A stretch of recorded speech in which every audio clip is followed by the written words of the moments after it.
First off, should Deji continue to fight? All right, I'm already back.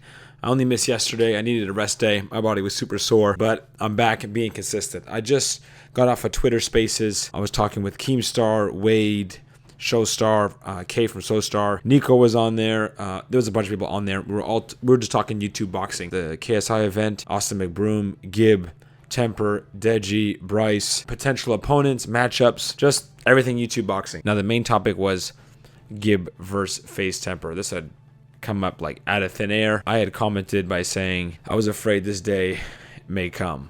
What I mean by that is a lot of you know I have a strong alliance with Gibb because of his relationship with KSI. Obviously went out and sparred him in his preparation for Jake Paul. I supported him on his fights. His trainers being Leon and Vidal being in his corner. Two guys I got a lot of love for. That whole UK boxing scene and that YouTuber scene, I got a lot of love for. And then, of course, FaZe Temper, like my brother, just competed and won. With this YouTube boxing community being so small, I was worried and been worried about the time where the people that I support would end up fighting each other. And then I would be kind of stuck in this weird position. Obviously, I'd be Team Temper. It doesn't matter who he'd be fighting.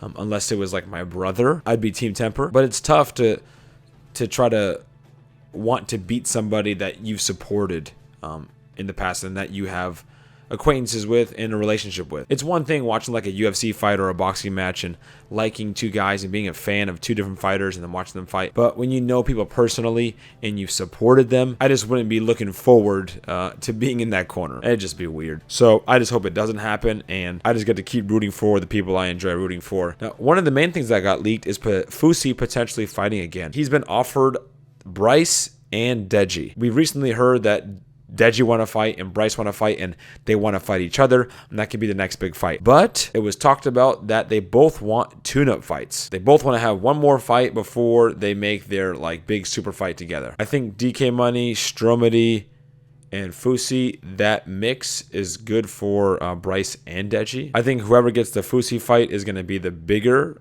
fight. But I wanted to use this opportunity to talk about Deji and whether he should fight again, and just dealing with this noise and the backlash that's been happening from a lot of influencers. Honestly, not just for him personally, but I feel like what he's going through, a lot of people can relate to. People, viewers watching and fans. This is kind of an everyday occurrence where you see this dynamic happen in the regular world, right? You talking about in school, at work, within family structures and siblings. This is normal everyday stuff, and people have to try to navigate these types of things when they're making decisions and they're going through challenges and they're trying to succeed and they fail and trying to create their own path in their life, and they're having to deal with the feedback from their peers.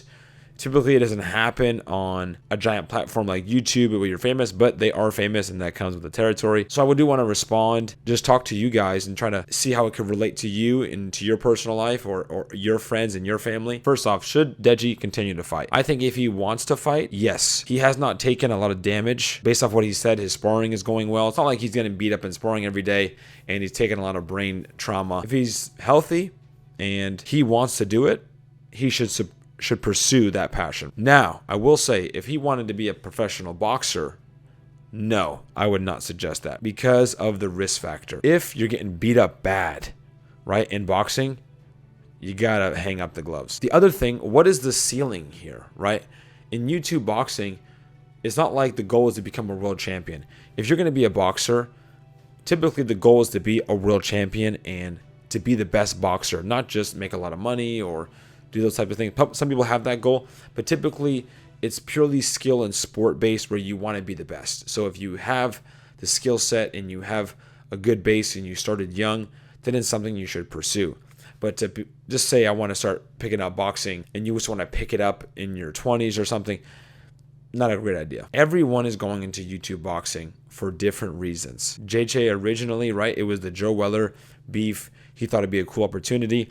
Then he used the opportunity to get in tremendous shape and transform his physical body. But now, for JJ, it seems more so that he wants to maintain that level of being on top and being the best, at least within the YouTube community. That seems like an important goal to him. For some people, YouTube boxing is about raising money in charity, or it's about losing weight and trying new things and taking on a challenge, or showing their fans that they can do something new and different. They've never done combat sports. They want to learn how to fight and defend themselves, so they want to go into it.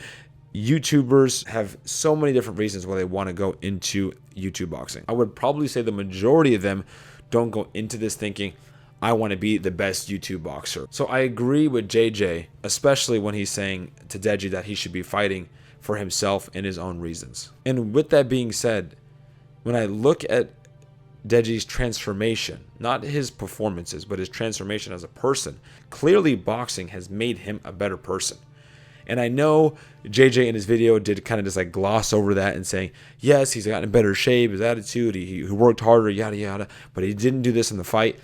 And yes, because JJ is just focused on that fight, and he sees the potential in Deji, and he wants him to do well.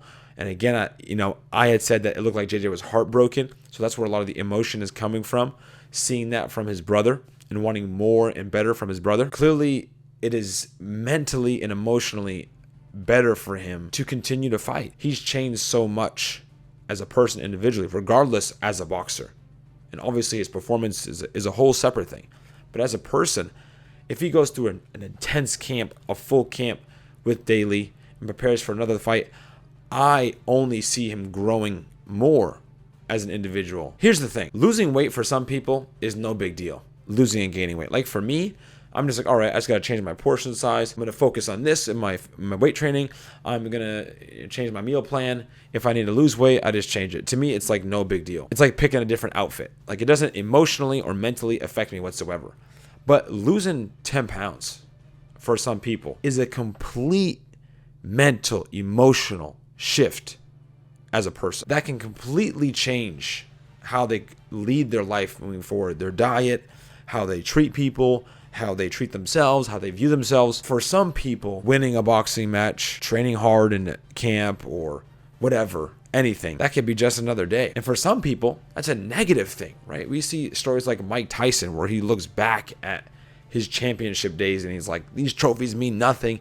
I hate that person, right? So what does that mean, right? He's somebody who was the best in the world. Every experience is different for every person. And if I see growth and potential for growth and not a lot of risk, then go for it. Deji clearly is aware that he has grown a lot, especially in this last camp. And I think he feels there's so much more potential for him, not only as a boxer, but as a person.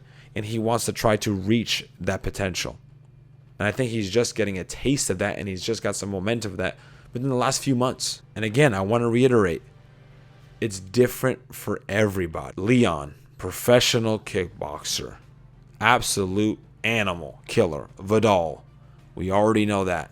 JJ, been a dog since the beginning. He did not need extra motivation to get in that kind of shape and beat Joe Weller originally. All he needed was a little bit of fire. As soon as the thing with him and Joe started, and they started saying Joe's the athlete, whatever, JJ showed up as the athlete in his first fight. But for Deji, the obstacles have been totally different for him. 10 pounds for me is not the same 10 pounds for the person next to me. Let me be clear. I am not saying it's important to just empathize with people and just try to understand their issues and appreciate their issues for them being their issues and allow them to use your understanding as an excuse for them not overcoming that challenge. For example, I don't think that JJ should be sensitive to Deji because it's difficult for Deji to overcome challenges that aren't as difficult for JJ. That's not what I'm saying. What I'm saying is that if Deji is clearly making progress, you should encourage him to stay in the fire until he makes more progress and reaches his potential. Again, because the risk is clearly not that bad right now. So I'm not saying just to like pat people on the back and give them a thumbs up and say good job. You may think that somebody doesn't have what it takes and that maybe they should just avoid something, but that very thing that seems simple to you, and it may just be another walk in the park for you, may be super meaningful to that person. So you should encourage them to stay in the fire, should encourage them to overcome that challenge. So that's why I say that. What is your end game? Is it making you better? Do you have opportunity for growth? As long as it's not going to kill you, do it. And encourage everybody else to do that thing that can help them as well. All right. Leave a like and subscribe.